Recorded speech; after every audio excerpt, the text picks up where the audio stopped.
pretty f***ed up right here. Welcome to Remember 64, where this week we...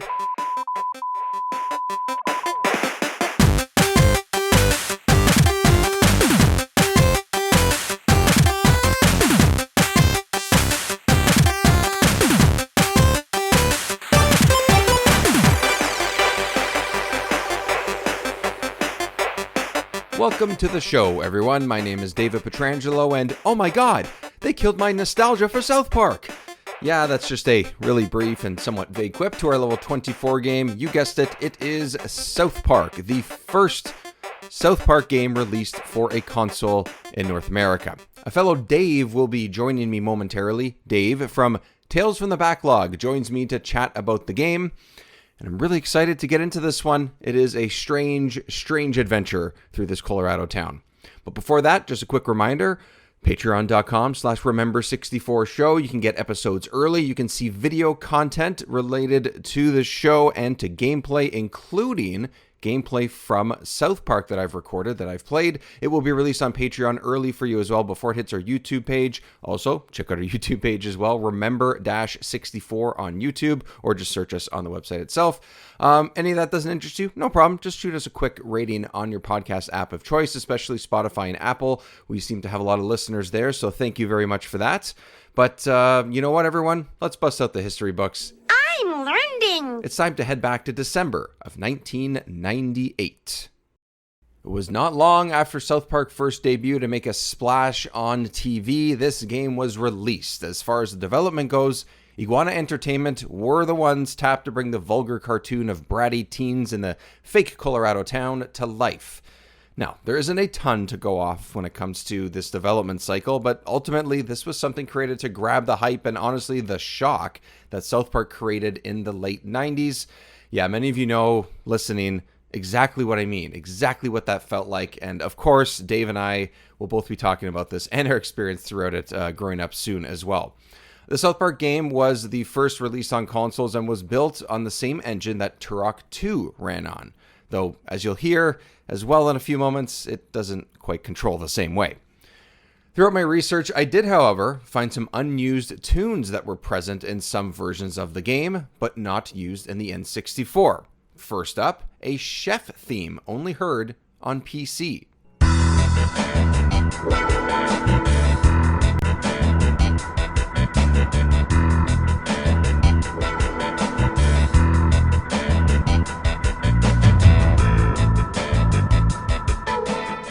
And then there was this one called Banjo Barnyard, which was also only used on the PC version, and this time for a multiplayer map.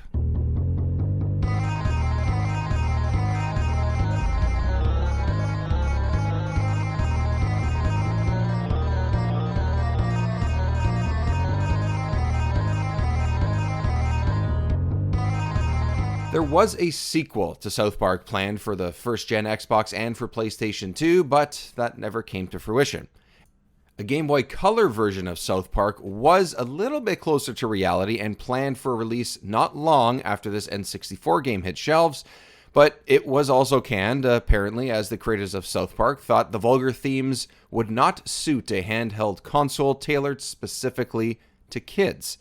But what did happen to this game, you ask? Well, I'm very glad you asked that question. Its assets were transferred to another project with similar jokes and characters and mentality. That's right, you guessed it. It was The New Adventures of Mary-Kate and Ashley. All right, everyone, let's get into the meat of the show. Let's talk about South Park, our experience with the show, and playing this game. Remember 64 is one of many awesome podcasts on the Tokyo Beat Podcast Network. In a world of podcasts, only 3 men are willing. Well, dude, what are you doing, James? You told me to do the promo for the podcast, right? That's what we're doing. But I mean, we could actually tell people about what we are. I mean, we're the Famicast. We're a bi-weekly show. We talk about Nintendo and games in Japan. I'm Danny, and that was James, and we got another guy. Who are you again? I'm the saboteur. I'm the henchman. I'm the interloper. That's Ty. He is our anime trash expert. Digs around in some UFO catchers for. Check us out. We're in Japan. We like Nintendo most of the time. The Famicast, only on the Tokyo Beat Network. Mmm, cheesy.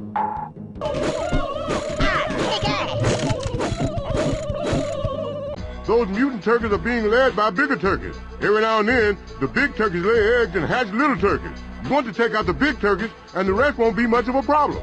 But if you really want to put an end to these turkey bastards, you've got to follow them back to their source. Got it? Got it. You can count on me, Chef. The future of our civilization is in my hands. Oh, crap. As always, with Remember 64, we are going to talk about the game. And of course, I am really happy to have a new special guest on the show. Dave from Tales from the Backlog and a Top 3 podcast is here. Dave, how are you? Thank you, Dave. Glad to be here. This is awesome. All right, the Daves are kicking butt and taking names That's evening, right. which is great. Before we get into the 64, before we get into South Park, let's let everybody know about your awesome stuff out there. Yeah, sure. So Tales from the Backlog is probably the most common of the two shows between this show and the stuff I do. So Tales from the Backlog is a video games review podcast, but as the name might suggest, it's backlog games. It's not every week the new releases of the month. And I cover 5 to 10 new releases per year, but it's mostly stuff out of the backlog, stuff on Game Pass, stuff like that. So as we're recording this, I finally this month put out my God of War Ragnarok episode, like four months after it came out. We did Eastward, It's Near not Replicant. a small game or simple game to cover, so it's Right. Yeah, we need some time to take our time with it, and like Sony's not sending me free review codes for God of War Ragnarok, so I take my Wouldn't that time be with that nice? stuff. Right. And then stuff from the backlog. Eastward came out a couple years ago now. Stuff like that. That's what we do most of the time on my show. So every week it's me and a different guest. And the other thing about Tales from the Backlog is every episode is a no spoiler deep dive for quite a while, for about an hour and a half sometimes. And then we put up a big spoiler wall. We tell everyone to get out if you don't want to be spoiled. And then we have the spoiler discussion after that. So I wanted it to be a show where everyone can listen to each episode or an episode about a game they haven't played. And here's some kind of high level conversation. I hope that's what we're doing about the I game think without so. being I spoiled. think that's what you guys are doing. I think so. Thank you. So that's Tales from the Backlog, and then my other show is much simpler. A top 3 podcast is top 3 lists, mostly about stuff that's not video games. Although, if I want to be so brave as to recommend a very early episode of that show, we did do top 3 N64 games. So if people are listening and you want a jumping in place, like I said, very early episode, so rough audio quality and all. But we did do top 3 N64 games. I thought that one was a lot of fun. Nice, ambitious. It's tough. I mean, there's big names. There's a lot of small sort of mid-level games that you could choose from. But let's talk about the 64 a little bit. As I do with anybody that hasn't been on the show yet, I asked them about their experience with the 64 growing up. Was it something that were you the day one guy with the camping out in front of the Toys R Us or something, or was it more of like casual stuff? What's your experience with the 64 and how was it sort of somewhat recently, if anything at all? Yeah, so the 64 was my first console, but we got it a little bit later. What year did it come out? When was the first N64 year? Was it 96? Depending on where 96, 97, depending on where you were, Europe, okay, North America, Japan, yeah. Right. So we got ours in 1999. Okay. And up until then, I had a Game Gear, and then the previous year, 98, we both got Game Boys, my brother and I. So we were playing games, and then for some reason, like we never had Super Nintendo, we didn't have a Genesis or anything like that. N64 was the first one, and that was like I liked playing on my Game Gear, but I had a lot of other things that I did with my free time when I was a kid. And then I got obsessed with Pokemon. So that was like a thing. Yeah. And then when we got the N64, I think that was when it started to turn into like, oh, now video games are like my favorite hobby now. Like if I'm not outside playing with the kids in the neighborhood, we're playing the N64. And it kicked off like a lifetime of owning every Nintendo console except for the Wii, because my friends had Wiis. I didn't need to buy one at the time. Yeah, But I've yeah. owned all of them except for that. And I really attribute a lot of my love of video games to the N64 and the early experiences I had with those games. Yeah, and you know what? When it comes to when you're talking about whether you're playing outside with friends or kids from school in the neighborhood and things like that, even Hmm. cousins, siblings, um, the N64 brought people together too because it had that 4 player experience Yeah. that we hadn't had before. So, like, Yeah. did you have all that like everyone else? Was it all about Mario Party, all about GoldenEye, all that kind of stuff, or was it sort of a little bit here, a little bit there? It was definitely a mix of, we played Ocarina of Time over and over again and stuff like Sure. that. But we did. It was Smash Brothers, it was Mario Kart, it was GoldenEye, it was South Park, the game we're talking about today. Um, we played a lot of that stuff. So me and my younger brother, and then the kids in the neighborhood, and then as we got a little bit older, we started to take the console over to other people's houses. If we're going to the cousin's house for Christmas, we'll make sure there is an N64. Doesn't matter Yeah, whose yeah. it is, but make sure there is one so we can play GoldenEye together. So we Yeah. definitely did hit that multiplayer really hard. Yeah, yeah, I think that's really I people are going to hear me say this over and over and over again on the show, but it's like there's something about that multiplayer experience and like those big heavy hitter games, those big name games. Hmm. Really, I think everybody had an experience with that Yeah. played games around that time. Like if you whether you own the console or not, you played some Mario Party, you played some GoldenEye, you played some Mario Kart Hmm. on this console, whether it was your favorite or it was your least favorite, doesn't matter. Everyone had something like that because just sitting down with 3 other people was just like just something else at that point, especially like at that age. It's just wild Right. It's that the we got to perfect do age that. for it. Like It is. Yeah. I mean, like we, and then when you said like, 98, 99, when you got yours, that's perfect time for Pokemon a couple years later, and then you have Stadium that comes out and everything. Like Mhm. you were, you didn't stand a chance, I think. No, no, no. And it was the perfect age where like it's the kids in the neighborhood, so we're all close together. We're all hanging out every day after Yeah. school. My Yeah. brother was by that point, he was old enough to play video games, and so we were able to play together at home. Like we played so much Super Smash Brothers, just the two of us against the bots and stuff like Yeah. that. And Yeah. then, like I said, at family gatherings, it was like imperative that there was the N64. Someone Yeah. had to Yeah. bring it. I had a very, very similar experience, honestly, with that.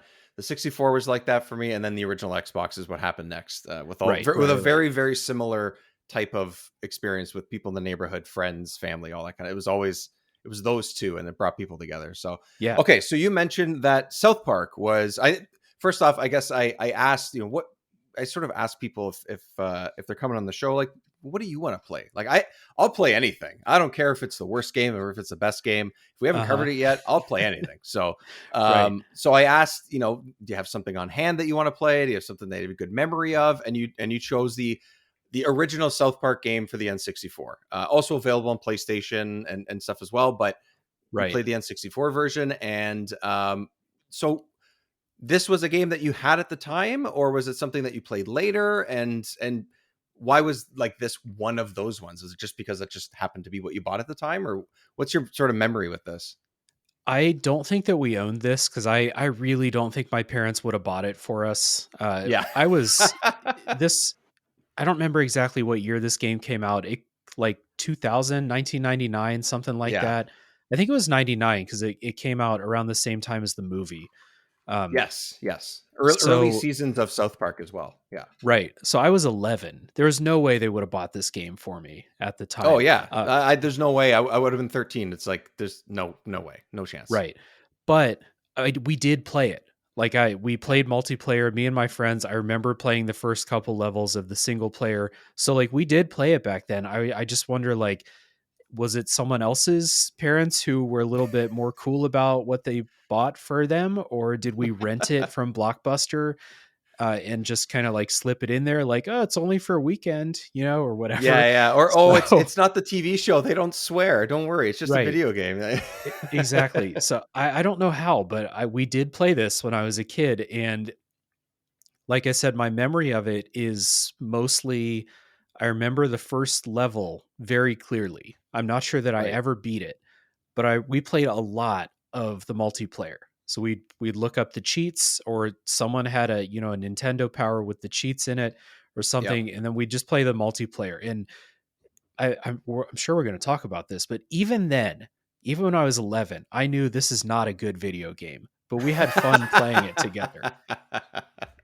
It was just about the fact that you were together. And honestly, Yeah. at that age, whether you're 11, 15, 12, whatever, you knew you probably weren't supposed to. So that added to the joy, I think, as well. Yeah. There's And something and to that. I liked South Park when I was able Yeah. to catch it on TV when my parents were in the other room or something like that, or over at a friend's house. Like I I was right in the pocket. I was 11 or 12 years old at the time. I was right in the pocket for South Park. Yeah. Little Yeah. kids cussing and aliens and things going in people's butts, and uh, Kenny Killer dying every turkeys, episode, like, yeah. killer turkeys. Yeah, this is exactly what I thought was hilarious when I was 11 or Yeah. 12 years old. So Yeah. it's Absolutely. yeah, it was really interesting. And so did you watch South Park back then too? I had a very similar experience. A lot of my friends that I, played sports with or went to school with that are still my friends now, and their older siblings were all about 2, 3 years older. So they were like really right in the range. When they're 14 and we were 11 or 12 and South Park was just coming out, like they had it on because the parents didn't care if they were watching it or weren't as worried about them watching it.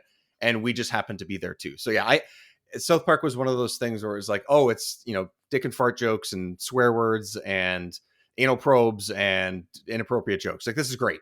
It's great. So I remember this game being out, but I don't know that I played it much. So when you said like, let's play this, I was like, well, I'm interested to see where, because I didn't remember exactly when it came out, like what they did with any of the story. Like, did they use any episodes that I remember? Is the swearing still in it? How does it look? Is there any voice acting in it at all? Like all that kind of stuff. And I just wanted to see like what it was like to experience early South Park, because it's been 20 years since this type of South Park has been out, I think, because it's changed a lot over the years. So yeah, I had a very similar experience with South Park growing up, just like you did with playing the N64. So you touched on it before, that it's not the greatest game. Right. Let's elaborate. Yes. How do you feel about this game?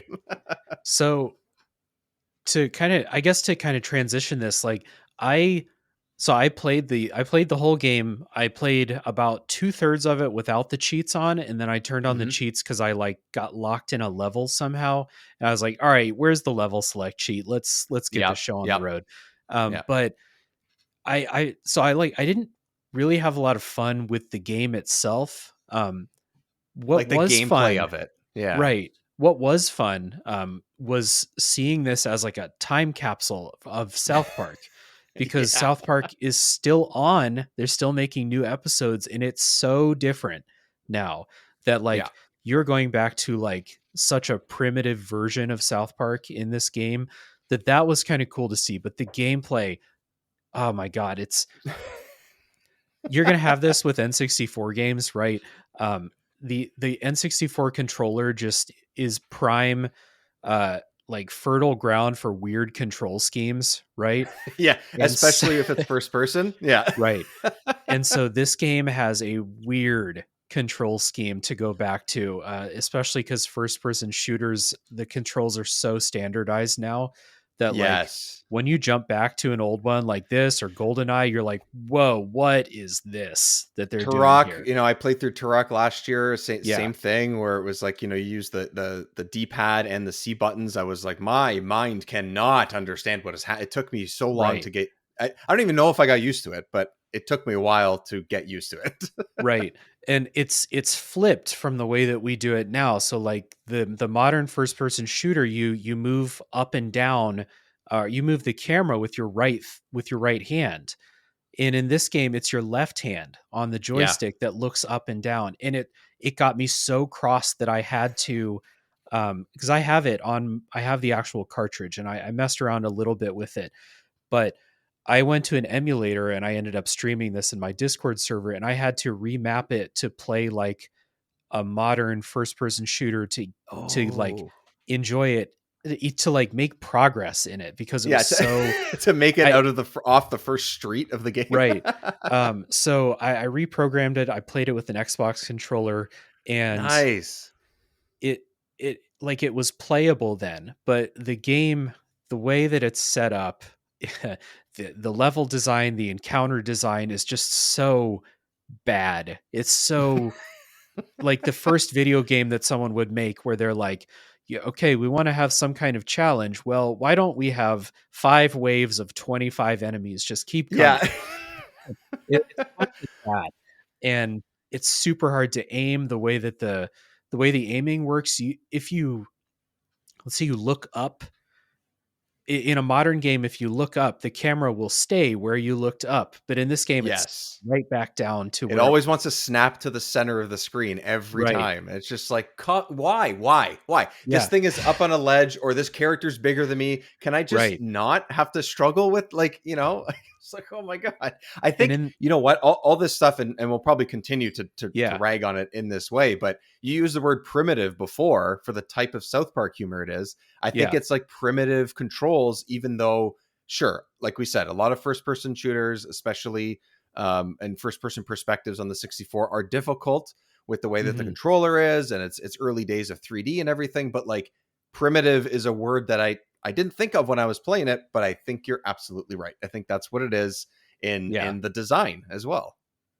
It's that honestly, if the camera didn't snap back to the center of the screen the second you let off on the joystick, I think it would be fine to play. But it's so hard to aim at anything that's not directly in the center of your screen. It's so Yeah, hard. And yeah. later in the I thought it game, was me at first. no, I no, thought I had a it's problem. ridiculous. And later in the game, they start to introduce enemies. Like you said, they're up on ledges, or like the final boss, the only hitbox it has is above, higher than It's your camera. yeah. So it's so difficult. It's so bad.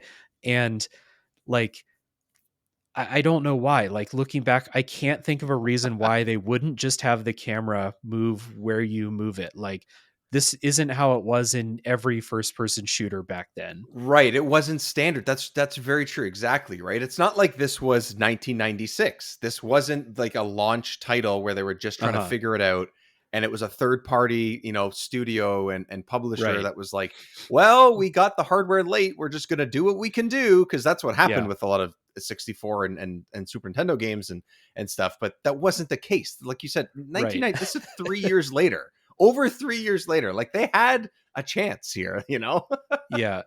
And I didn't look up the development history of this game, but there's no way that this game, like, there's not a lot going on in this game.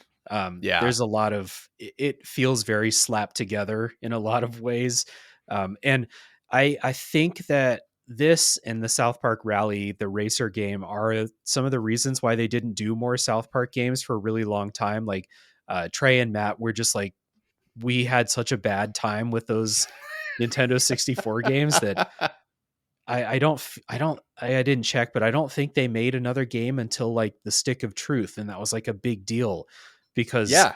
they were finally like, we're going to be involved. We're going to get, and Obsidian was involved, and we're going to make like the best South Park game that we can. And those games are really good. They are good. But I didn't play the second one, but the first one was a hell of a time. It was, I mean, yeah, and it's also it's just funny to attach RPG to South Park as well. Like, yeah, I think there's something to that. Like, that's funny in itself. yeah, And then and then the writing obviously has improved in characters and things. So like, I yes. think they can definitely do better thing. And like, that's the other thing about this game. So the gameplay itself, as we're still on that for just a little bit, is Mhm. there's multiple weapons that you Yeah, can use, which is cool. I like that there's variety. I don't remember that. I just remember throwing snowballs and yeah, apparently peeing on snowballs and throwing them, uh-huh. which I forgot until I did it by accident. And it's fine to have the other weapons, but you have unlimited ammo with the snowball. And you Yeah, can just hold on or click the Z button and Z button like really fast, and you can get most of the enemies down to a certain point, and then some of them just have like larger, health pools, I guess. So then you have to uh-huh. use Yeah, the dodgeball, or you have to use I like the little dart gun that has like sort of like a wind up, and it sort of shoots almost like an SMG, Right. like really Yeah. fast. So they're kind of fun. I like those ideas. But Each you're weapon just, has like an alternate fire too. So yeah, like you said, the snowballs, you can pee on the snowballs and they'll do like splash damage, which I thought was funny. yeah. I think that's pretty funny. Yeah, The dodgeball, the weapon I used throughout the huge majority of the game was the alternate fire for the dodgeball. So instead of like a oh yeah, two-hand chest throw with the dodgeball, you like really wind up, and it yeah, does a ton of damage until like the last couple levels. It gets yeah, outpaced then. Um, so I like that. Late in the game, I was all about the Terrence and Phillip fart doll, yeah. like this game's version of grenades. Grenades, yeah, gas Yeah, grenades or whatever. Yeah, and there's a couple other like real goofy weapons that were like real like South Park humor. There's a cow yeah, launcher instead of a yeah. rocket launcher. There's you get a chicken and you just squeeze the chicken and it shoots out eggs, and that's your Shoots sniper eggs. rifle in this game. So a good goofy sense of humor with the weapons. Yeah, yeah. It's a shame because like with the sniper is a perfect example. It's like a perfect example where it's like if the control Yeah, would just work properly, I would be like, oh, this is so funny and fun. And it's just I had a hard time using it because just the it's snapping because of the it's so joystick and hard the to aim. controls. Yeah, It's ridiculous. Like, and that's why, like with the snowball, for example, I kept using it even when it wasn't as efficient, or yeah. even the basic and original fire for the dodgeball is kind of fun because it bounces. You can hit multiple characters sometimes if you get it right or whatever, but you Mhm. can throw them so quickly and often that like it was just simpler and I didn't have to struggle with Yeah, the way that the control was just, I felt like I was just beating my head against the wall every time. And yeah. I wanted I wanted to sort of see more and more of it, but I got to the cheats eventually too, and I'm like, okay, I'm gonna pick the next level. Okay, I'm gonna pick the next Mhm. level. I got to I think the stage where all the clones are coming out of the warehouse, which I think is only like the second or third set of levels. I think it's the Or second. Yeah. yeah, near the end of the second, and I'm like, these guys keep coming. I can't kill them fast enough. I don't have enough ammo, Mhm. and I can't aim properly. I'm just gonna go to the next level, and then I started doing bit by bit. So Yeah. I technically finished the game, but I definitely did not play every stage fully. I'll tell you Yeah. that. That level you mentioned is just kind of like emblematic. If you want just an example of how basic and uninspired like the encounter design is, that level is the one that I can point to where it's like the entire level is um a warehouse opens, a bunch of clones come out, you have to kill all the clones, and then another warehouse opens, a bunch of clones come out, you have to kill Yeah. all the clones, and then it happens like four more times and then the level's over. It is Yeah. just this thing copy and pasted, and then like it's like in this one there's one big clone, and in the next warehouse there's two big There's two. clones. Ooh, And there's two. yeah, so we have escalation, you see. um and I don't know when we wanted to bring this up. That was like legitimately offensive, that level, Yeah. the Yeah. clones. Yeah. I had forgotten or like I didn't see it the first time I played it when I was younger, and I was like, oh, I have not heard people do this like mentally handicapped impression since Carlos Mencia went away, basically. Yes. Yeah. So It's pretty, and that, I mean, that shows you just how different, and one of the reasons why South Park had a certain reputation, I think, at the time, because Mhm. even then, even in 97 to 2000, when it sort of got started, jokes like that and characters like that and stuff are just, they're one, of course, not good for kids. And yes, times have changed since then and everything too, but like Yeah, you just don't do that, man. Like you just don't. It's really, really bad.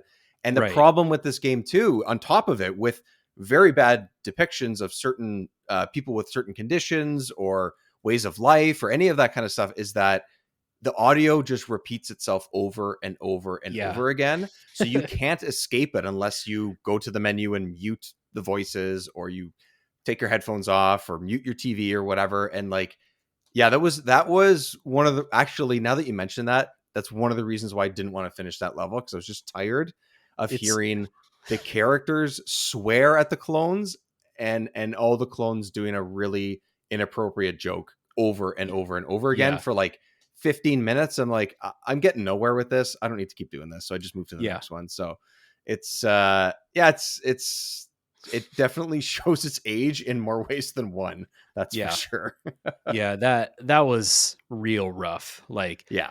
I'm like especially looking back at old South Park, like I've watched some early episodes in the past couple years, and like there's a lot of stuff that's like more inappropriate now than it was back then, but it's still Yeah. like palatable and funny, and there's a joke to it. And in this section, there's no joke. It's just Right. this impression that is just in horrible taste. And so like looking back on it now, I'm like, yeah, if my mom saw this, she would be like, what the fuck is that? You can't play that. Absolutely. So Absolutely. I Yeah. get it. You I can't get it. watch or play that. That is terrible. Yeah, Like, it's ridiculous. yeah. Yeah. And that's definitely the standout a section, I think, but it happens multiple times, and and it does in the show as well, but it's Well, the that's a standout because so much of the rest of the game is so anonymous. You are right. fighting turkeys for like 6 straight levels, and then you Yeah. fight these clones for one world, and then you fight cows for like a couple of like the worlds, and then you fight cows and turkeys, and Yeah. then you start to fight like toys come to life, The which toys. Yeah.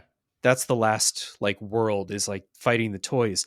And like a lot of the personality that South Park had, like I remembered this game, I was like, oh, you fight aliens, because this was like the aliens era of South Park. That's There's that's what I one there's remember too. one Yeah. alien in the game, you don't fight Yeah. them. So it's like it doesn't really even feel like South Park, except the buildings look familiar, and then you hear Cartman cussing as he gets hit by something. Yeah. Yeah. And Exactly. Yeah. so it's like I can see why Trey and Matt would have been like, this isn't even like a representation of our show. This is This just isn't what we do. you're just throwing snowballs at cows, you know? Yeah, you're just pissing on snowballs and Right. using the F-bomb every once in a while. Like that's other than that, and a couple characters like Yeah. Chef shows up every once in a while and stuff. It's Right. like, okay, So- cool. Yeah, you so get to not- see Chef. That's fun. But Yeah. So Like- not only is it a really bad game, like from gameplay perspective, it's a bad adaptation of South Park. Like it's really bad in even at that regard, time. too. Yeah. yeah. Yeah.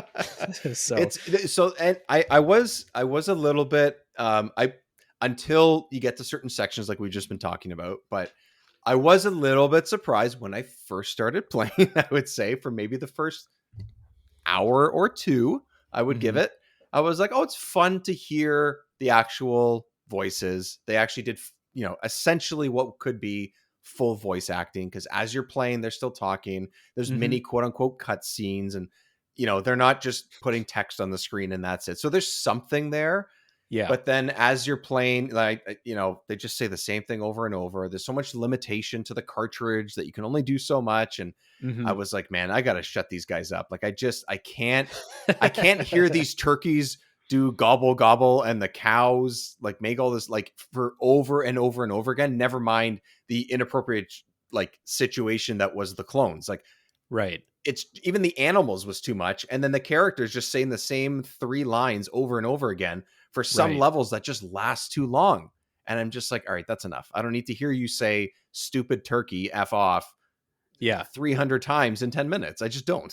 Right. So yeah, so like at the beginning when I said this was like an interesting time capsule of South Park, it was interesting to like be brought back to that era of South Park where the joke was Cartman saying he's going to kick someone in the nuts. That was the joke Yes. back at that Yes. time. Or the And joke that was they killed Kenny, like Right, that and was they killed always the Kenny. joke. Yeah. or that Chef says something like kind of inappropriate to the Yes. kids, or Yes. like Chef has a naked lady in his bed as he's talking to the kids. That was Yeah. the joke back then. And so it was interesting to see that kind of time capsule, but like the story of this game and like the flavor in the levels themselves is almost non-existent. Like Yeah. what I liked about South Park back then, and it continued up in maybe the first 10 seasons or so, was it was always like the kids go on like an adventure. There's a story about like what kids get into, stuff that regular kids would get into. Then it gets weird. and Yeah. maybe there's a celebrity appearance or something like that. Right. But there's none of that in this game. I have no idea what's happening in this game's story. It just starts, just begins, basically. That's exactly what I was going to say. It's like you just start. I'm just like, oh, I guess it says it's Thanksgiving and Yeah. there's turkeys. I'm like, okay, Right. sure, fine.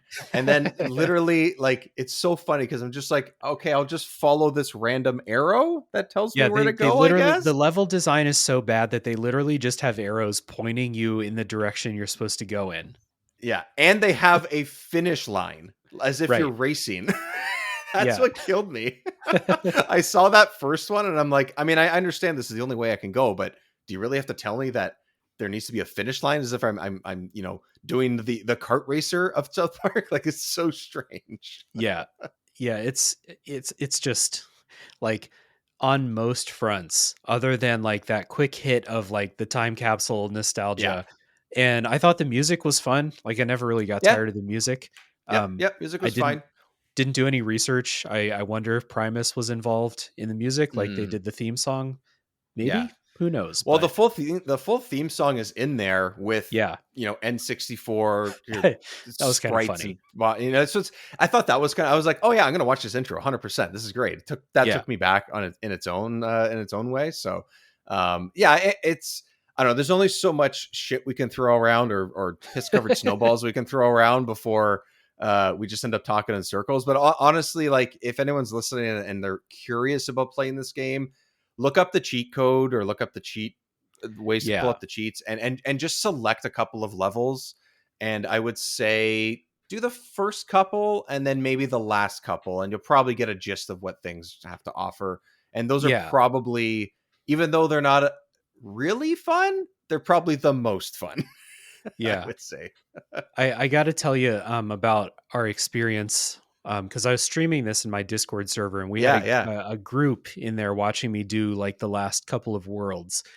So the final boss in this game, you fight a transformer toy, basically, Yeah. and it has the tiniest of hitboxes on its front and on its back.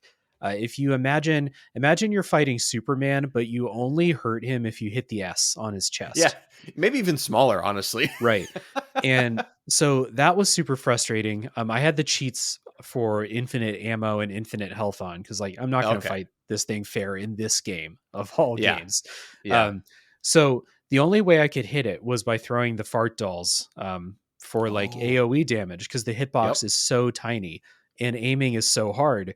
And it has a mechanic too where you fight it, and when it gets hurt to about half health, it'll run over and recharge its health at this like charging station, like toy Right. charging station or whatever.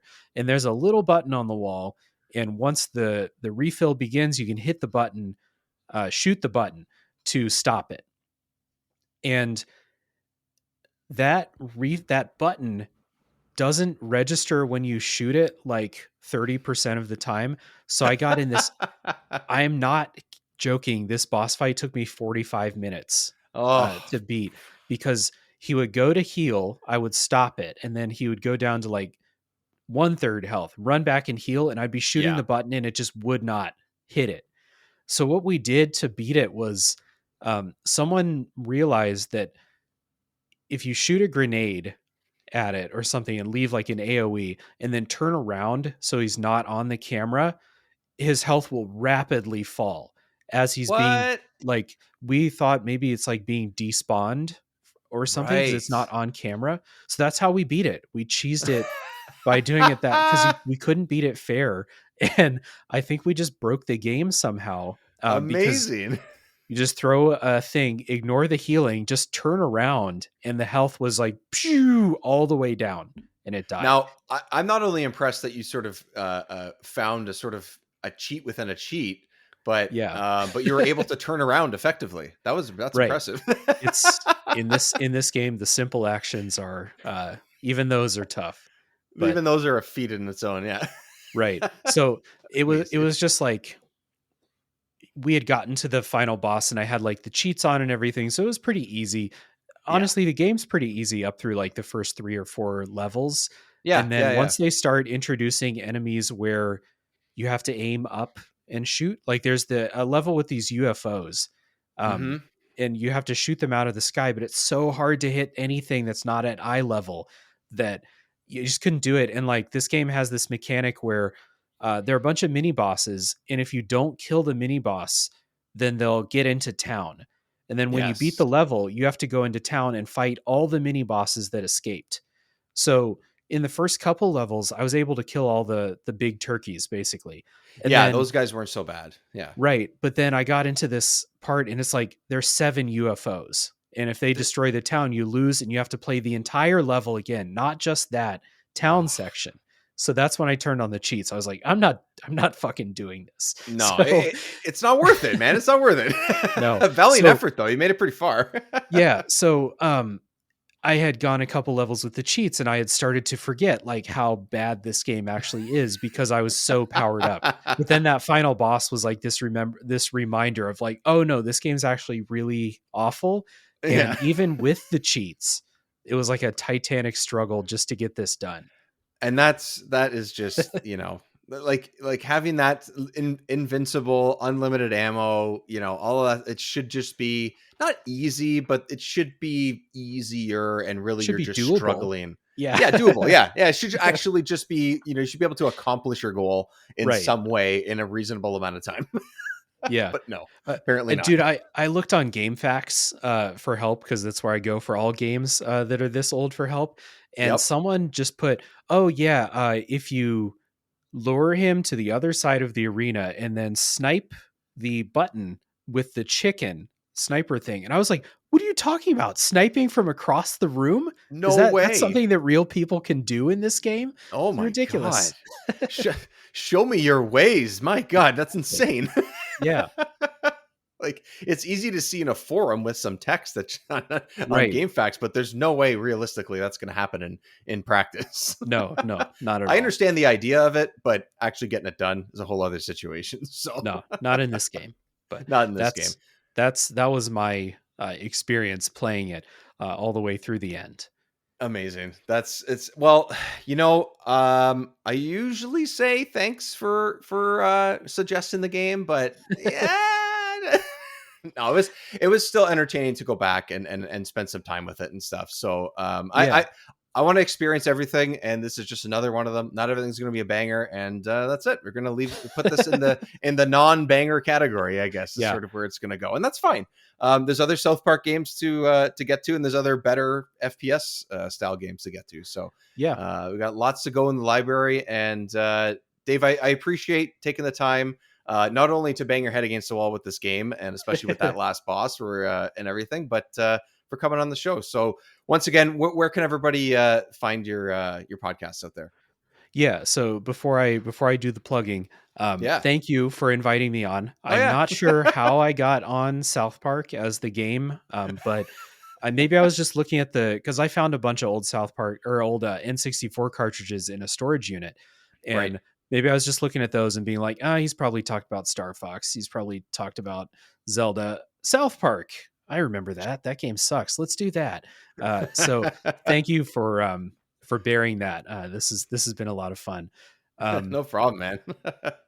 So wherever you're listening to this, if you search for Tales from the Backlog, you'll find my show. It's, to my knowledge, the only podcast with that name. So cool. And then if you search a top 3 podcast, that's like the letter A, top 3 podcast, you'll find that too. Both of those I think are good, but more overlap with this show. Of course, if you're listening to this, you love video games. The only N64 game I've done on my show is Majora's Mask, which I thought held up really well. I enjoyed that game a lot. Even Nice. replaying it last year, really liked it. Nice. So that's awesome. Yeah, so that might be a good place to start.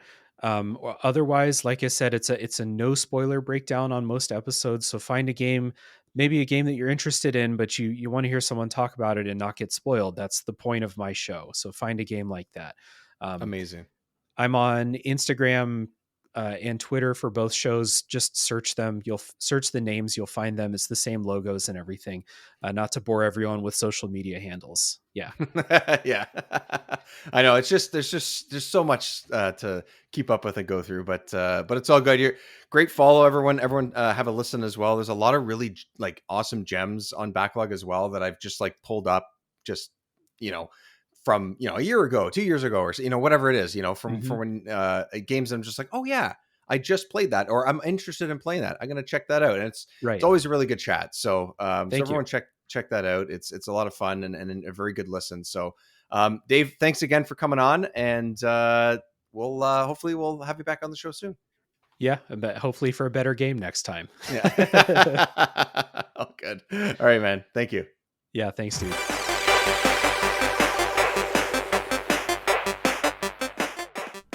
Thank you, everyone, once again for joining me on this adventure of Remember 64. And thank you to our guest, Dave, for joining us. And check out his great stuff, Tales from the Backlog, a great place to share some gaming experiences like we do here on this show. Now, as always, as I mentioned off the top of the show, at patreon.com/remember64show, that's where you can get all of these episodes early, video content early, and help us vote for upcoming episodes and games to play and talk about as well. And always appreciate it if you give us a rating on your podcast app of choice. Spotify and Apple seem to be where most people listen to the show, but you can also give us a rating on Good Pods as well. Great places to find us and have other people find us as well to expand what Remember 64 show does and who hears us. All right. Thanks very much, everyone, for joining me. We will see you next time on Remember 64.